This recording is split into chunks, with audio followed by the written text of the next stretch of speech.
இன்னைக்கு தூத்துக்குடி முத்துநகர் பீச்சுக்கு வந்திருக்கிறோம். பீச்சில் வச்சு சிவில் சம்பந்தமாக ஒரு அவேர்னஸ் வீடியோ தான் இது.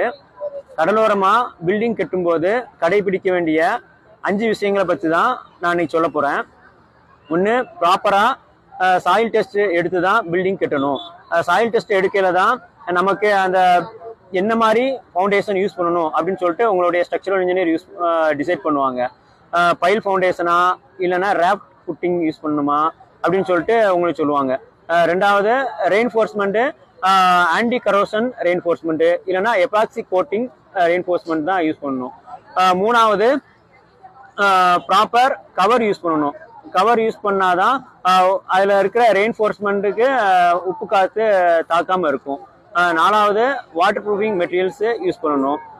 அஞ்சாவது, கண்டிப்பாக M30 ஆர் எபோ காங்கிரீட் யூஸ் பண்ணணும்.